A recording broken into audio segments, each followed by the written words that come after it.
예, 안녕하십니까. 일렉트릭 아이디어 TV 건반장입니다. 지난 시간까지 우리가 그 15년도 1회차와 2회차 레벨 1과 2에 대해서 모두 다 끝냈어요. 레벨 2 같은 경우는 제가 이제 레벨 1이 끝나고 나면은 그 이후에 레벨 2를 20문제를 찍어서 이제 업로드를 해주는 개념이기 때문에 일단 레벨 1을 여러분들께서 5문제씩 나가는 거를 집중해 주시고, 일단은 제가 문제를 풀어보고 이게 이제 5문제씩은 이제 15년도 1회차와 2회차, 3회차, 4회차까지 나갈 거고, 16년도도 그렇게 나갈 거예요. 그리고 나서 17년도, 18년도, 19년도는 이제 10문제씩 나갈지 안 나갈지를 이제 중복도가 많은지 안 많은지를 가지고서 한번 보고 진행해 보겠습니다. 그리고 이번에 15년도 3회차는 여러분들이 좀 알아야 될 내용들이 상당히 많아요. 그래서 좀 강의 시간이 좀 길을 겁니다. 그리고 혹시나 이렇게 보시다가 나 정말 모르겠어, 이거 뭔 얘기하는지 모르겠어, 그럴 경우는 그냥 일단 그 문제의 요지에 대해서만 여러분들께서 건반장이 얘기하는 거 이해하시고 그냥 그거만 보고 넘어가셔도 되고, 여러 개 되시는 분들은 뭐 그래도 한 번 정도는 이해해 보시려고 노력해 보시면 좋을 것 같습니다. 어차피 여러분들께서 알아야 되는 거고, 지금서부터는 이제 1회차와 2회차에 반복했던 문제들이 이제 일부 내가 제가 이제 좀 알아야 된다고 하는 그런 내용들이 이제 오버랩이 돼서 조금씩 나오긴 할 거지만, 3회차는 제가 이렇게 문제 풀이를 좀 하면서 보니까는 좀 어려운 내용들이 좀 많아요. 그래서 이거를 어떻게 할까, 그냥 넘어갈까, 아니면은 간단히 하고 넘어갈까, 아니면은 설명을 할까 고민하다가, 그래도 제 기능사에서 이 정도까지 뭐 알 필요가 있냐라고 봤을 적에는 제 경험상 그래도 알아야 된다고 생각해서 좀 이렇게 그 강의하는 거로, 이제 설명하는 거로 포함을 시켰습니다. 15년도 3회차 2과목 정기기가 강의를 시작하겠습니다. 그리고 여기 우측 상단에 로고가 좀 바뀌었죠? 유튜브 일렉트릭 아이디어 TV, 블로그는 행복을 꿈꾸는 전기쟁이, 네이버 카페는 일렉트릭 아이디어 TV 자격증 연구소 해가지고 적어놨어요. 그래서 여러분들께서 네이버 카페에 이 문제들이 이제 레벨 2까지 끝난 것들이 다 올라와져 있으니 다운로드 받아서 보시면 좋을 것 같고요. 다운로드 받으시면 개인 교육 목적용으로만 이제 쓰셔야 되고, 상업적인 목적으로 쓰시면은 안 됩니다. 오늘 첫 시간이니까 인생을 먼저 살아온 건반장의 명언입니다. 뭐 제 명언은 아니고, 사실은 이제 지난 시간에도 이제 그 스티븐 자스와 몇 분 이제 위인들을 가지고서 좀 이렇게 설명을 드렸었고, 이번 시간도 똑같습니다. 미래를 예측하는 가장 좋은 방법은 그것을 만들어내는 것이다. 월트 디즈니, 여기 월트 디즈니가 이제 돌아가셨죠, 하신 말이고, 창의력은 연결하는 능력이다. 스티브 잡스. 커넥션을 상당히 많이 강조하신 분이죠. 돌아가셨죠. 그 다음에 재능을 가지고 태어났다면 그것을 발전시키는 것은 의무입니다. 빌 게이츠. 빌 게이츠도 이제 마이크로소프트, 음, 이제 그 경영을 이제 물러나서 이제 자선도 하고 뭐 여러 가지 하시는 아주 유능한 분이에요. 이 사람들의 공통점은 의지가 상당히 강하신 분들이고, 이게 어떻게 보면은 이게 비전들을 잘 갖고 가시는 분들이라고 저는 생각을 합니다. 뭐 월트 디즈니 같은 경우는 월트의 경영 철학, 그리고 이 사람들이 예전에 가난한 농부로 태어났잖아요. 그죠? 그 세계 2차 대전에 참여도 했었었고, 그 다음에 월트 디즈니가 이 그 미키 마우스를 그리면서 성공적인 이제 비약을 하게 됐고, 그 다음에 우리가 그 이제 미국에 가면은 디즈니랜드가 있잖아요. 디즈니랜드 가보면은 상당히 잘 돼 있습니다. 이제 홍콩에 디즈니랜드가 있고 안 가봤어요. 그 다음에 일본의 도쿄에 이제 디즈니랜드가 있죠. 그리고 미국에는 올랜도에 디즈니랜드가 있습니다. 저는 이제 올랜도는 이제 한번 이제 가봤었는데 올랜도에도 여러 가지 이제 코스들이 있어요. 그래서 며칠을 같이 이제 좀 돌아봐야지 여러 가지 이제 좀 볼 수가 있고 상당히 잘 해놨고요. 그 다음에 여기 이제 스티브 잡스는 이제 애플을 만들었죠. 맥북 서부터 뭐 여러 가지 했고 이 사람은 확실히 이게 기술자이면서 끈기가 있고 장사꾼이에요. 그리고 밀어붙이는 그런 근성들이 상당히 높으신 분이죠. 그리고 이게 뭐 애플을 만들면서도 상당히 이렇게 그 실패를 많이 하고 직원들을 많이 이렇게 좀 혹사시켰다고 해야 되나? 이제 어떤 아웃풋을 내기 위해서는 누군가는 이제 개인 생활을 포기하고 일을 해야 되잖아요. 그런 것들을 상당히 많이 강조했고, 그다음에 소통을 되게 많이 강조했던 분입니다. 초창기에는 소통을 강조하진 않았어요. 근데 우리가 90년도 이제 초반인가 중반에 이제 그 CEO에서 물러나고 잘렸죠. 이사에 잘려가지고 이제 넥스트에 이제 들어가서 막 하면서 그때 우리 뭐죠? 애니메이션 회사가 갑자기 기억이 안 나요. 거기도 이제 일을 하고 그리고 다시 이제 애플로 들어오면서 그때 이제 많은 이제 경험을 통해서 이 사람들도 이제 CEO로서의 이제 변모를 보이기 시작했던 분이라고 생각하고요. 이 빌 게이츠는 원래부터 이제 금수저였기 때문에 그래서 이 내용들을 여러분들께서 좀 잘 염두에 두고 생활해 주셨으면 좋겠습니다. 그리고 블로그와 이제 카페를 한번 이렇게 스크린 캡처해서 가지고 왔어요. 그래서 여기는 이제 좌측은 이제 여기는 이제 그냥 제가 여기 강의했던 문제를 업로드하는 곳이기 때문에 이쪽에서 다운로드 받으시면 좋을 것 같아요. 그리고 혹시나 문제가 오기가 있거나 있는 것들은 댓글 달아주시면 제가 댓글을 달 시간은 없어요, 솔직히. 그냥 제가 이제 공부하고 있는 게 있기 때문에 그래서 일단 공유를 하기 위해서 제 회원제를 운영하고 공유를 하기 위해서 여기 만들어 놨고요. 이 블로그는 아무나 들어와서 볼 수 있게끔 돼 있어요. 여기에는 그 행복을 꿈꾸는 전기쟁이를 네이버 홈페이지에 타이핑을 하면은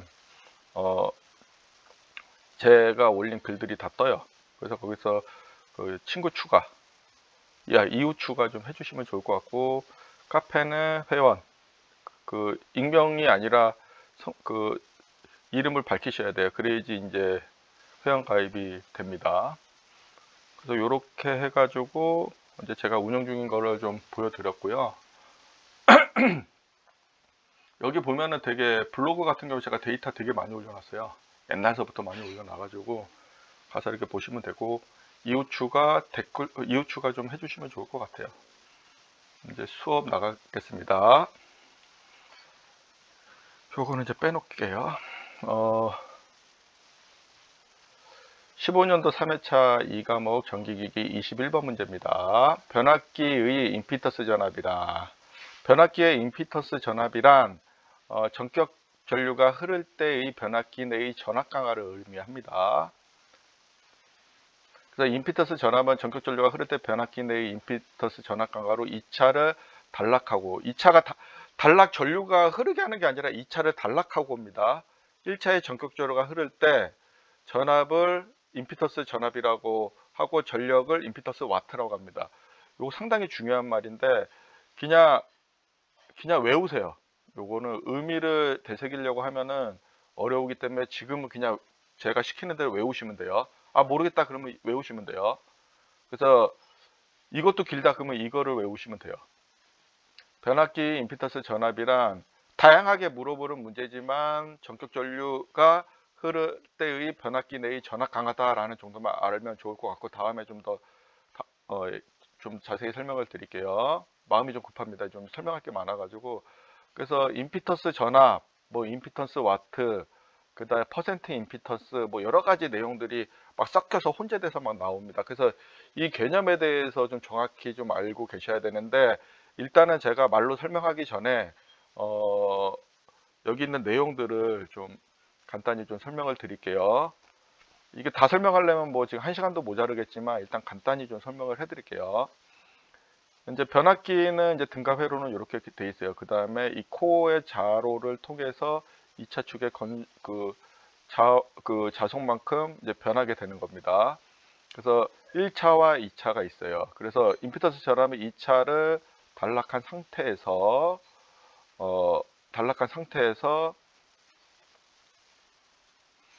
이제 단락이 되면 전류가 흐를 거잖아요. 그때 1차 건선에 인가됐을 때의 전격 전압을 우리가 임피던스 전압이라고 하는 겁니다. 그래서 여기 한번 읽어볼게요. 임피던스 전압은 전기공학, 특히 변압기 및 전기 회로와 관련하여 사용되는 용어입니다. 2차 건선이 단락됐을 적에 여기 단락됐어요. 로드가 아니고 단락이에요. 2차 건선에 지정된 전류를 생성하기 위해 변압기 1차 건선이 여기죠. 1차 건선에 인가하는 전압을 나타냅니다. 그래서 임피던스 전압은 변압기의 임피던스, 저항과 리액터스가 회로에는 저항과 리액터스가 존재합니다. 1차든 2차든로 인해 1차 건선의 전압 강화를 나타냅니다. 그래서 동기 전압이에요. VS가. 그래서 I1 1차 전압에 1차 전류의 Z12는 2차를 1차로 환산한 내부 합성 임피던스를 의미를 하는 겁니다. 이해되셨죠? 그리고 퍼센트 임피던스 전압 강화 Z는 임피던스 전압을 전격 전압으로 나눠준 거에 곱하기 100인 거예요. 이거 상당히 중요한 의미입니다. 일단 이해를 안 하셔도 돼요. 이거는 제가 나중에 다시 한번 또 정리를 해서 계속 나갈 거기 때문에 이해를 안 하셔도 되고, 지금 안 하셔도 되고, 나중에 반복해 가면서 여러분들이 이해를 하시면 좋을 것 같아요. 왜냐면 이거 다 설명하려면 시간이 많이 걸리고 여러분들 좀 힘들어 하기 때문에 이 부분만 담아서 따로 한번 빼가지고 다시 설명을 드리겠습니다. 그 다음에 변압기 2차 측을 단락한 상태에서 단락 전류가 전격 전류가 같아질 때 변압기 1차 단자 전압을 말한다. 이 말도 뭐 맞는 말이에요. 또한 변압기 1차 전격 전류와 변압기 내부 누설 임피던스와의 곱에 의해 변압기 내부 전압 강화이다. 이런 여러 말들을 제가 다 적어 봤어요. 그래서 여러분들께서 한번 차근차근 천천히 좀 읽어 보시고 어떤 의미인지를 좀 생각을 해 놓으시기 바랍니다. 그 다음에 임피던스 와트는 변압기 2차 측을 단락한 상태, 똑같은 조건이에요. 2차 측을 단락한 상태에서 단락 전류가 전격 전류와 같아질 때의 변압기 1차 공급 전압인 임피던스 전압을 공급한 상태에서 변압기 내부 동선을 임피던스 와트라고 한다. PS라고 이제 표시를 하는 거죠. 그래서 그 임피던스 전압, 임피던스 와트, 퍼센트 임피던스 이거에 대해서 잘 이해를 하고 계셔야 돼요. 그다음에 퍼센트 전압, 퍼센트 임피던스 강화도 아까처럼 여기서 요 식으로 계산된다는 거를 여러분들께서 이해를 하셨고요. 일단 이렇게만 설명하고 넘어가겠습니다. 22번 그림은 전력 제어 소자를 이용한 위상 제어 회로이다. 전동기의 속도를 제어하기 위해 가 부분에 사용되는 소자는 이거는 트라이액과 다이액을 함께 사용한 위상 제어 회로예요. 그래서 여기서는 답이 3번이 들어갑니다. 위의 회로도는 다이액과 트라이액을 조합하여 위상 제어를 통한 전동기 속도 제어 회로입니다. 여기 트라이액은 이렇게 생겼어요. 트라이액은 그 다음에 요거는 저번 시간에 설명했기 때문에 요건 넘어갈게요. 답은 3번. 23번 전격이 1000V 그 다음에 500A 역률은 90%의 삼상 동기발전기의 단락전류 IS 이게 숏서킷의 약자 S를 쓴 거예요. 그래서 단락전류 IS의 암페어는 단 단락비는 1.4 KS가 1.3이네요 하고 전기자 저항은 무시한다. 그래서 여기서 요 공식이네요. 요 공식 단락비 KS는 단락전류 물어보고 전격 전압 알고 전격 전압과 전류를 아는 거죠. 그 다음에 단락비를 알고 있고요. 그러면은 얘를 변형하면은 IS는 KS 곱하기 IN이 되잖아요. 그래서 500 곱하기 1.3이 되네요. 그죠? 그러면은 답은 그 650A가 됩니다.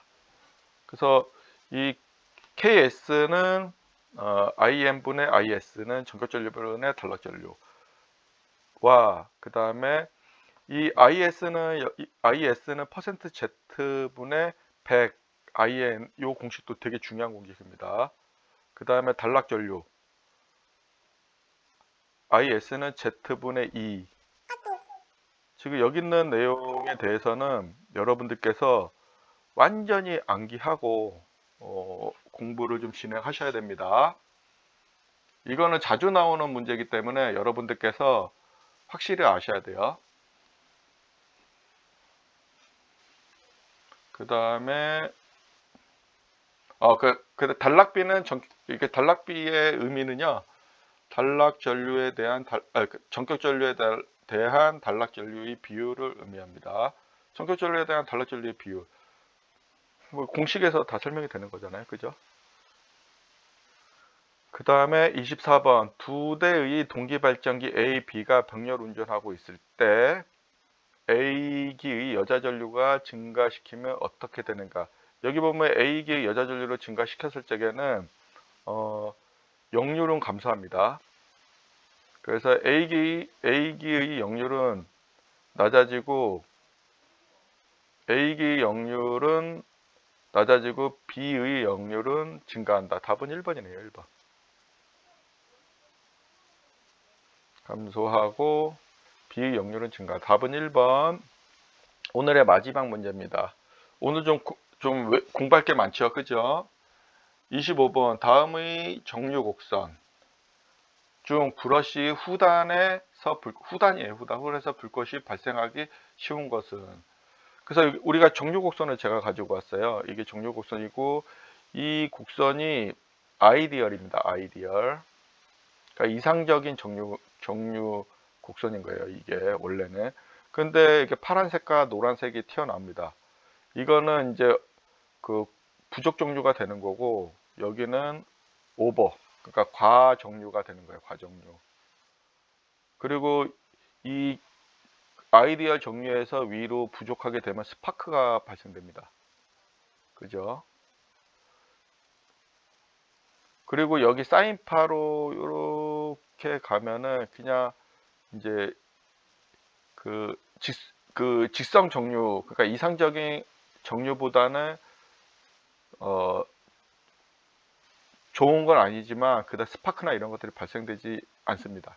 실제는 그 파형이 나오는 건데 이렇게 지금 나오는 건데 여기는 지금 표시가 안 돼 있네요. 그래서 여기 보면 부족 전류, 부족 전류에 의해서 브러쉬 후단에 불꽃이 발생된다는 거죠. 부족 정류. 정류인데 자 오타가 났네요. 그래서 부족 정류에 의해서 브러쉬 후단에 불꽃이 발생한다. 답은 4번입니다. 과정류 시에는 브러쉬 앞단에서 불꽃이 이게 앞단이면은 과정류가 되는 거예요. 그 정류에서는 불꽃이 발생되지 않는다. 이게 사인파를 얘기하는 거거든요. 네. 직선 정류는 직선 정류에서는 전류가 직선으로 균등하게 변화되기 때문에 아주 아이디얼한 이제 정류가 되는 거죠. 그래서 여기서 후단에 발생됐다 그러면 부족 정류, 그 앞단에서 발생됐다 과정류가 되는 겁니다. 그래서 여기서 후단이기 때문에 답은 4번이 되는 거예요. 그래서 오늘 좀 문제가 21번서부터 25번까지 이제 풀어봤는데 특히 여기 임피턴스 전압 부분에 대해서 좀 어려움이 있었을 거예요. 이제 이거를 한번 제가 그냥 읽어만 드렸어요. 그 읽어만 드렸는데 일단은 오늘은 임피턴스 전압이 있다. 그 다음에 임피턴스 와트가 있다. 그 다음에 퍼센트 임피턴스 전압 강화라는 게 있다. 그 다음에 퍼센트 임피턴스라는 게 있다 라는 거를 여러분들께서 알고만 계시면 좋을 것 같아요. 왜냐하면 이게 기사나 산업기사 기술사들은 이거를 정확하게 알고 있어야지 이제 문제 풀 수 있는 것들이 많은데, 기능사는 그냥 간단한 용어의 정의 정도만 알고 있으면 되기 때문에 그래요. 근데 제가 여러분들한테 알려드릴 욕심이 좀 크다 보니까는 좀 설명을 좀 했고, 저도 시간을 좀 낭비했던 건데, 여기서 이 정도만 알고 계시면 돼요. 그리고 이게 제일 쉽고, 그래도 좀 여유가 되시는 분들은 요거까지 외워 놓으시면은 좋을 것 같아요. 그 다음에 얘는 그냥 통째로 외우시면 되고, 그 다음에 이 공식 요거 정도는 좀 알고 계시면 좋을 거예요. 단락비 얘기 많이 나와요. 실무에서도 이제 발전소에서 단락비를 우리가 뭐 예를 들어서 미쯔비시 거를 쓸 거냐, 지멘스 거를 쓸 거냐, 지이 거를 쓸 거냐, 우리나라의 중소형 두중 거를 쓸 거냐, 뭐 이런 거 검토할 적에 단락비가 얼마가 되는지 이런 것들을 스펙 검토를 하거나, 그러니까 기술 평가를 할 적에 우리가 다 검토를 합니다, 실제로. 그래서 이제 개념적인 것들은 좀 알고 계시는 게 좋을 것 같아요. 그래서 이 공식 정도, 정의 정도는 알고 계시라고 제가 설명을 드리는 거예요. 그 다음에 이거 같은 경우는 이제 우리가 이제 AV 병렬 운전들을, 동기 발전기 병렬 운전들을 한단 말이에요. 실제 발전소가요. 이제 게스터빈 발전소 같은 경우는 보통 우리가 복합으로 운전을 한다 그러면은, 게스터빈이 1대1이면은 그 게스터빈 하나에 스팀터빈 하나, 그 다음에 HRSG가 하나가 있는 거예요. 그래서 2대1 운전을 한다 그러면 GT1과 2가 2대, 그 다음에 HRSG가 GT에 따라서 후단에 붙기 때문에 2대, 그 다음에 ST가 하나 이렇게 붙게 됩니다. 그래서 이 발전기는 상호 간에 병렬 운전을 합니다. 실질적으로. 병렬 운전을 하고, 또 우리가 이제 계통에 병입을 하거나 병해를 하거나 할 적에도 우리가 병기할 적에 주파수와 위상과 전압을 우리가 일치시키잖아요. 그 병렬 운전 조건들이 있잖아요. 그런 것들을 판넬에서 그 제너레이터 컨트롤 판넬에서 동기 싱크로드를 합니다. 이거 유튜브 영상에 제가 올려놓은 게 있는데, 한번 동기화되는 것들 보시면은 좋을 것 같아요. 이거 일본기 상당히, 미쯔비시기 상당히 잘 돼요. 실제 제가 이제 예전에 여기 근무 말고 그 전에도 제가 미쯔비시 거를 근무를 했었는데 참 잘 돼요. 싱크로는 제일 빠를 거예요. 제가 보기에 GMS나 GE보다 훨씬 빠를 거예요. 그래서 그런 것들을 좀 알고 계시면 좀 좋을 것 같습니다. 그 다음에 이것도 좀 많이 나오는 거기 때문에, 여러분들께서 아까 전에 제가 설명한 거 내용으로 과정류가 뭔지, 부족정류가 뭔지, 정협화 정류가 뭔지, 직선 정류가 뭔지 정도는 알고 그림으로 이제 그릴 수 있을 정도로 만들어 놓으면 좋은데, 그렇지 않을 경우는 4가지 용어 정도만 알고 계시면 좋을 것 같아요. 예, 이상 좀 길게 제가 설명을 드렸는데 마치겠습니다. 감사합니다.